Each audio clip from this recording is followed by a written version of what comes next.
26th, 2012. Some of you all won't remember that. Most of us, if we don't remember exactly what we were doing, but we were doing something. Day after Christmas, 2012,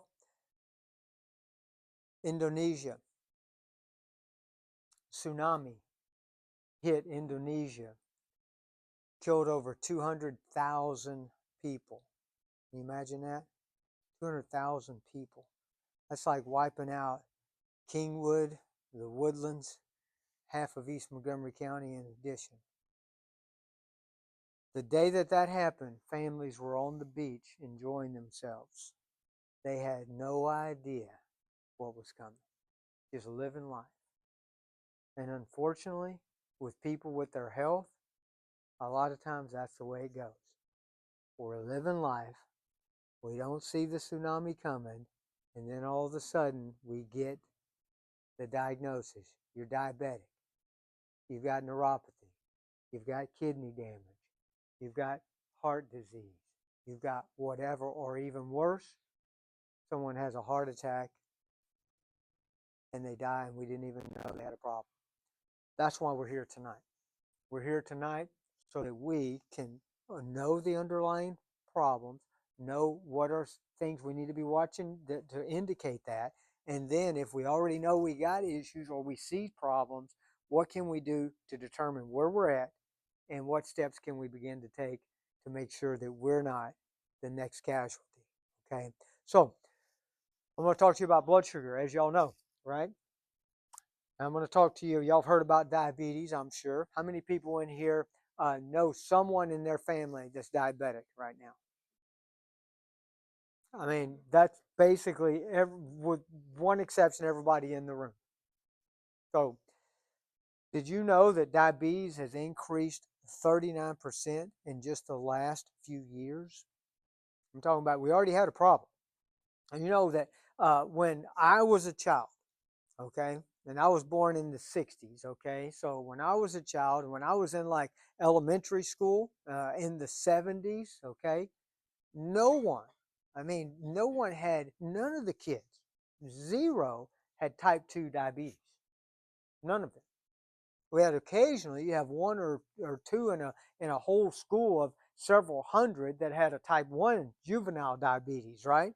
But no kids had type 2 diabetes, okay? Most pediatricians never even saw that in their career.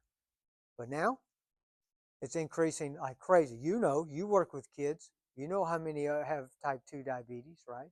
So why is that? What's changed? We're going to talk about this tonight, and I'm looking forward to us learning some things together. We're going to talk about not only diabetes, but that's just the end result, okay? And I'm going to talk to you about the progression even of diabetes and how that progresses, okay?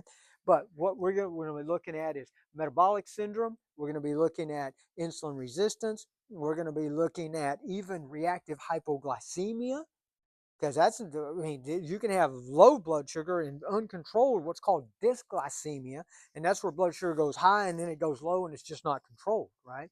So we're going to look at all that, okay? But let's talk about numbers here, okay? So blood sugar problems, okay, are classically in the medical profession diagnosed by lab values, so by blood test, right?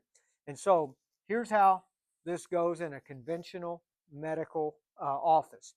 If you're below 60, okay, you're considered hypoglycemia, okay? If you're above 126, now you're considered diabetic, diabetes, okay? Now, guess what? Everything else in here, basically you're okay. What I'm going to show you tonight is that's not true. Just because you don't have a medical diagnosis doesn't mean you're okay. And we don't look at blood sugar like that. We look at blood sugar according to functional numbers, okay? So I'm going to show you the functional numbers where you should be, okay? So number one is you should be 75 to about 92. This is the optimal numbers, okay? This is where the best function occurs. Okay. Now, if you're above 92 to 126, you have insulin resistance. And if you have insulin resistance to the point of where now your lipids, you know what lipids are? Cholesterols, triglycerides, and cholesterols. When those begin to get affected, now you have metabolic syndrome, or what they call syndrome X, okay? Y'all have heard of that. That's now where the insulin resistance has began to affect your cholesterols, and now those are starting to elevate. I'll tell you why that's doubly dangerous in a few minutes, okay? And then above 126, you're diabetic, right? Okay? None of this is really addressed in a classical medical setting. It's just ignored, okay? What happens if you're below 75? Between that, you're what's called reactive hypoglycemic. What that means is your blood sugar dips down, you don't feel good, your brain don't work well, you have brain fog, or you have shakiness, or you're jittery, or you're irritable, or your brain's just not working right, your energy's not good, and therefore you're reactive hypoglycemic. But when you go to the medical doctor, they say everything's fine, but you don't feel fine. Or if you get all the way down here, even then, you know what they say? Drink orange juice or drink something else to bring your blood sugar up. That doesn't fix the problem, Roderick. You still got a problem, right? So let me tell you, okay, first of all, how to know if you're in this section just from your everyday life. Just one question that you can ask yourself to determine, am I in the functional range? The best way that you can know is to ask yourself this question: how do I feel after I eat? How should you feel after you eat? That's it. You should feel satisfied. You should feel full. What you should not feel is more energy. If you feel more energy, guess what that tells me? You were in this section over here somewhere. You were low energy before, which means you weren't maintaining your blood sugar, and now you had to take some food in to get back into optimal function. The other option is after you eat, you feel sluggish, tired, drowsy. Guess what that means? You're over here somewhere.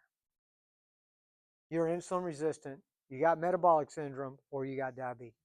One of those, okay? So now that we know that much, okay, we know what the numbers are. We know the number one thing to let us know what's going on. Let's look at some of the causes, okay? And let's look at the difference between, okay, what does it do? Okay, so if you're over here, if you're over here, there's no medical treatment here, but basically just take in sugar whenever you feel bad. Okay, if you're over here, you know what the medical treatments are. You know what the approach is, right? Okay, what they give you? Metformin, glipizide, now today, or insulin, or of course now they got the really exotic drugs like Ozempic or Mounjaro or something like that, right? Okay. Oh, and by the way, here's the other thing. Don't forget to eat better and get some exercise. What does that mean? This is the kind of vague recommendations that people are making to try to help people with blood sugar, which obviously, how well is that working? What did I just tell you? We got more diabetes, we got more blood sugar problems than we've ever had. They're at younger ages than we've ever experienced them. So far, this model has been a total disaster. Do y'all agree with that? It hasn't worked at all. And that's because it doesn't do anything about the cause. The cause has not been addressed. Okay, and I hate to say this, but these drugs that they're putting people on today are doing absolutely nothing about the cause either.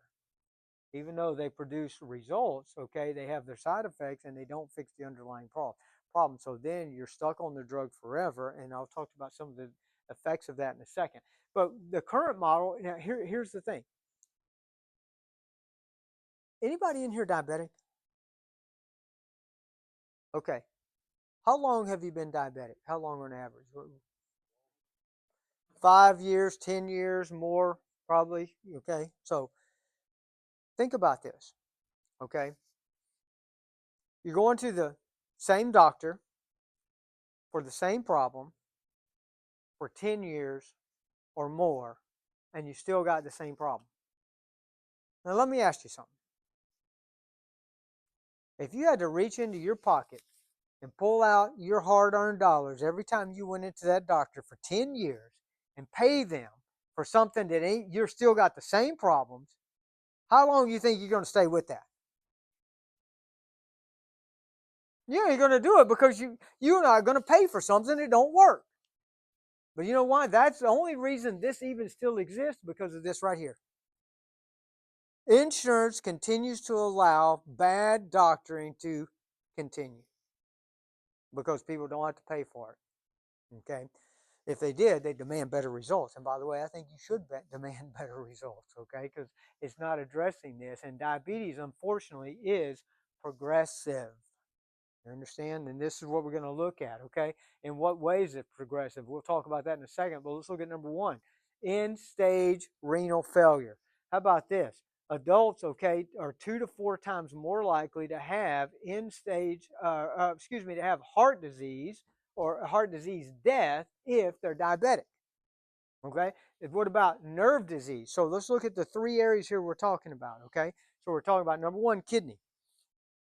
Does blood sugar affect your kidneys? Okay. All right. Does blood sugar affect your heart and your vessels? Of course, we know that, right? Okay. And then does it affect your nerves? Absolutely. So these are the 3 biggest areas that we got problems. This is what end-stage kidney failure leads to, is dialysis, right? That's where you were headed to. Thank God that turned around. But it didn't happen with what you were doing before, did it? No. Nerves, what do you get from the high blood sugar with nerve problem? What kind of nerve problems do you get?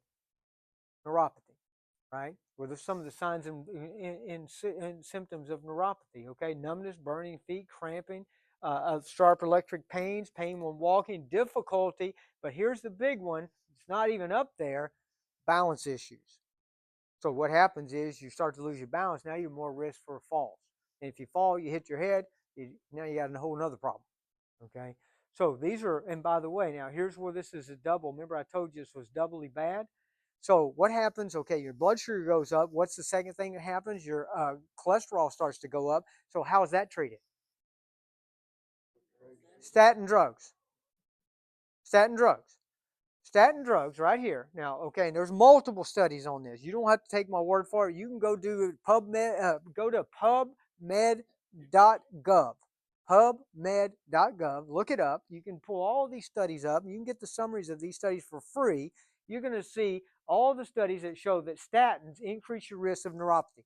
By the way, Doc, isn't it like 50% with some of these drugs? You have a 50% higher rate of 50% of the people that get on, there's 2 particular drugs. One of them is Lipitor, and I don't remember what the other one is, Rovastatin or something like that. But anyway, 50% of people that get on them end up with neuropathy. Okay, and one of the reasons for that is that it affects your CoQ10 pathways. Okay, and CoQ10 is produced in the liver. Of course, those statin drugs have an impact upon the liver. That's how they lower your cholesterol levels. End up with nerve death.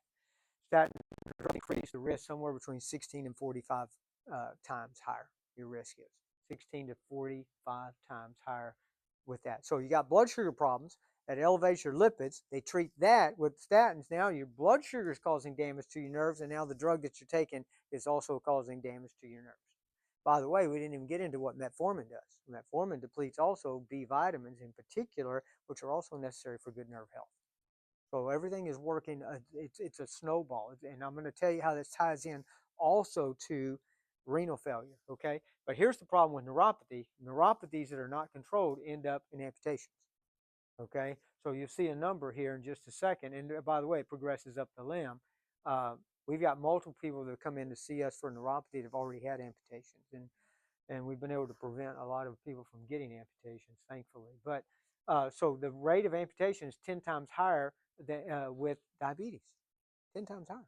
Okay, that's the number one reason actually that you get it. But so is other things like cancers as well. So if you look at this down here, you see that pancreatic cancer, bowel cancer, liver cancer, and lung cancer are all more common with diabetes. Now look at that right there, the middle one though. the risk of blindness, okay, the leading cause of adult blindness from ages 20 to 74 is diabetes. Why? Nerve damage to the nerve that goes to the eye, the optic nerve, okay? So, guys, what I'm trying to paint the picture of right here is that whatever your doc tells you that everything is fine, it's not. And then when it's not fine anymore, okay, years down the road, when it's progressed to the point where it's diabetic or your blood or your cholesterol is high, and then they go to the next step of treatment, your problem is going to get worse, and you're going to be more susceptible to even more trouble. Okay, so it doesn't. This thing is continual. It's progressive. Okay, and if you don't make a change, it will not change. It'll only get worse. And here's the problem.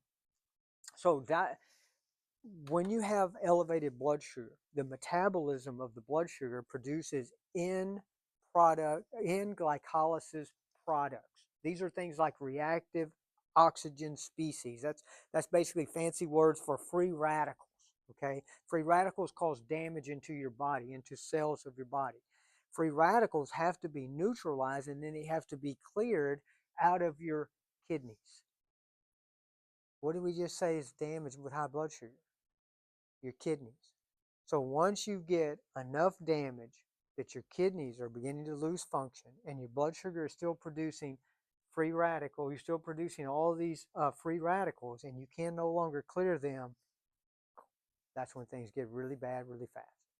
So once it gets to that point, then they just pick up speed and ramp up a lot faster. So we don't want to get to that point. Is that right? Diabetes is the 7th leading cause of death in the U.S., okay? But that's diabetes alone. That's not taking into account the heart disease that people die from because they had diabetes. That's not taking into account the people that died of stroke because they had diabetes. That's not taking into account the people that died from a fall because they had neuropathy because they had diabetes. You know what I'm saying? That's not counting all that. If it was counting all that, Roy should be way higher than that.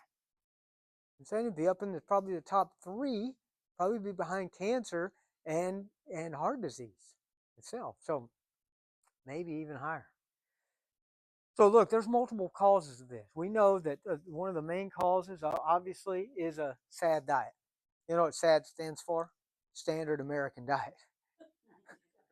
That's extremely sad. Okay. Sad with an exclamation mark, right? But stress, those are big factors, okay? Because stress causes cortisol levels to go up. Who can answer this for me? Why is your blood sugar typically the highest first thing in the morning before you've eaten anything? If you're diabetic or you got blood sugar problems, right? You can check your blood sugar in the morning fasting, right? So fasting blood glucose over 126 means you're diabetic. That's before you've eaten anything. Why is it highest in the morning? It has to do with this right here. Cortisol level. Your cortisol levels are highest in the morning, okay? And cortisol breaks down glycogen stores, that's blood sugar that's been stored in your tissues. It breaks it down and brings it into the bloodstream without any food taken in. So already the natural process is your body is going to have higher blood sugar in the morning. So what does that tell you about how important your diet is in the morning? What you eat in the morning? How is anybody talking to you about, okay, you already got elevated blood sugar in the morning, okay, so what do you have to avoid in the morning completely always until your blood sugar is controlled? Carbohydrates that drive up your blood sugar even higher, okay? Nobody, I mean, that wasn't that hard. Y'all just figured that out. Don't you think your medical doctor after 10 years could have figured that out? Tell you that? Has anybody been told that? You did? Oh. You know, there's other things that are involved too. Adrenal glands, because it produces cortisol, can cause elevated. You know, you can be in. You know this, okay? Anybody ever had to go on steroids before, right? Steroids elevate your blood sugar. Why? Because they cause more cortisol. Okay, so adrenal gland function can affect your blood sugar even without your diet being changed or bad. Okay, autoimmune disease is a huge problem for diabetes, and it's not just juvenile diabetes. There's adult onset autoimmune diabetes. So this is something that your pancreas and sometimes even your insulin is getting attacked by your own immune system, causing you to be diabetic, and you cannot figure it out because your diet's good and you exercise, you do all these things, your lifestyle is good, and all of a sudden you're diabetic. Well, it's probably autoimmune, and sometimes it's a combination of both. Uh, Autoimmune food allergies can be a big issue. Liver dysfunction can be a big issue, and even infections can be a big issue. Okay, so diet. Did you know there are some principles that work for everybody? Okay, in other words, like something I just told you. Okay, about morning carbohydrates for blood sugar problems, and no go. Okay, we already know why. But there's other things that are very specific. All right, and this is where lifestyle coaching, nutritional coaching, and finding out what your underlying causes and problems are to get a diet that's specific for your blood sugar control is going to pay off huge dividends. Okay, without that, you're kind of guessing. And guess what happens when we don't have certainty? We don't stay with something, especially when it's difficult or different. You know what I'm saying? If we have to change something, we want to make sure it's working. We want to have confidence that it's the right change that we're making. And if we don't stay with it long enough to see there's a result. So you need to have confidence. You need to have somebody that can coach you, not give you vague recommendations about, oh, just eat better, okay, but tell you exactly what to do and how to do it. That's what we do, okay, when we work with nutrition clients and we work with diabetic clients.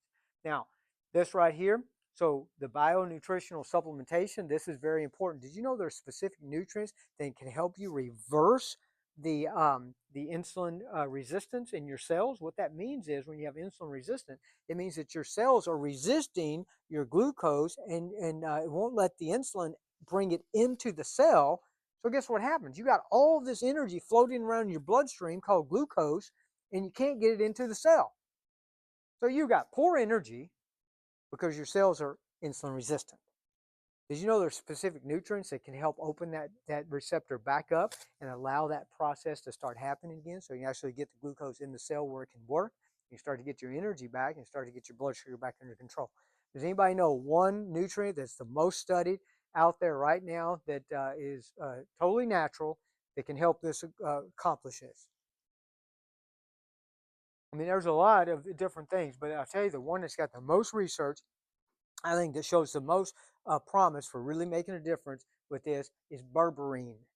Anybody heard of it? Berberine. Okay, a couple people heard of that. Berberine is a really good option for that. Okay, helps to stabilize some of that and reverse some of that insulin resistance. Now, obviously, one thing is not going to reverse it if you don't make other changes, but that is one natural thing that you could do that's a whole lot better than metformin, and it doesn't have side effects. Now, here's one other thing we need to talk about. With any type of organ function, okay, or system function, you have to have a neurologic balance, meaning that you have to be parasympathetic dominant. So to turn on good digestion, to turn on good metabolism, to turn on good blood sugar control, to turn on thyroid or anything else, your nervous system has to be in a parasympathetic state, right? Sympathetic is for fight or flight. When you get into a sympathetic state, that means that you're in an emergency situation. And do you know what your body wants to do in an emergency situation? Release energy.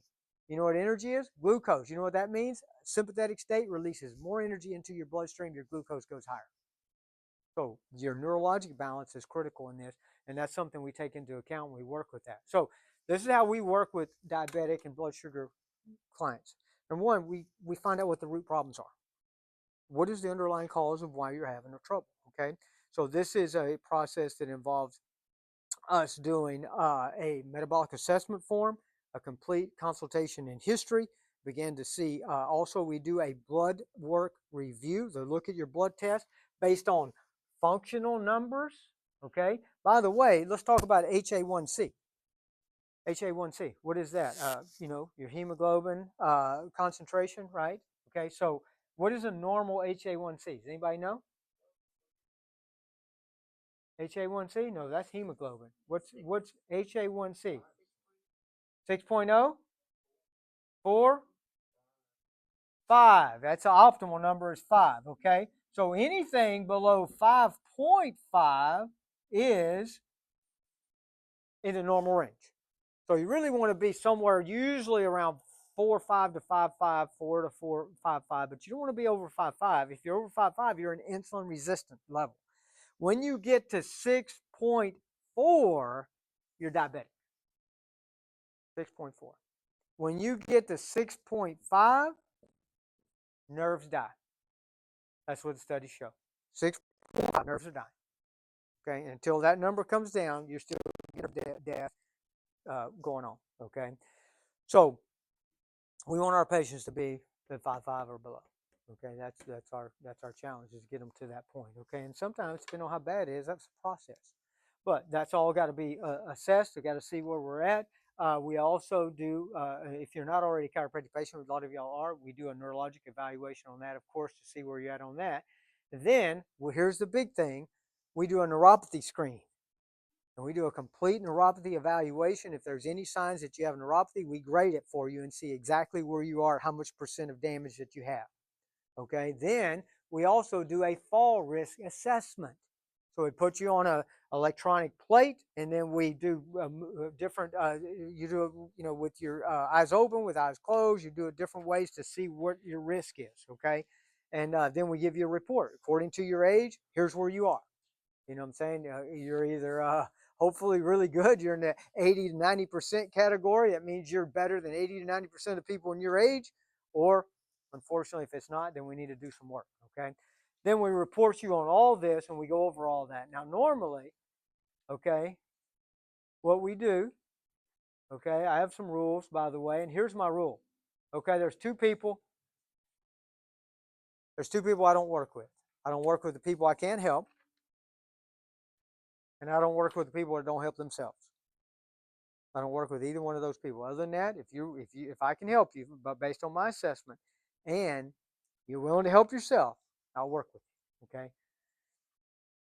But it's got to be a priority. Dr. Laura, you were sharing with me today that one health expert was doing a talk to some CEOs, right? Business owners, right? That are highly successful, own their own business, very important. Ask them about their numbers on their business. They knew every one of their numbers. They were like, yeah, we know this. This is what we do here, percentage. We know all of our numbers. And they said, what's your HA1C? Nobody knew. But they all said, my health's more important than my business. But they didn't know any of their numbers. They didn't know anything about that. So here's what we do. Because you're here tonight, I do my entire workup, which is normally $385 for $95. You just got a sheet passed around that tells you what we do, just a summary of what we already talked about. If you want to know where you're at, if you want to get some direction of where to go, that's what you need to do, okay? I work with 5 new blood sugar cases per month, okay? We're at the beginning of the month. So first 5 tonight, sign up. If we can help, we take on as clients. We'll work with those. The other ones, we'll take them on as soon as we have opportunity and opening, okay? That'll include, all this will include your entire exam and then also the report and everything that we're going to go over, okay? So hopefully that made sense. Hopefully you see now that you didn't have enough information to work with before.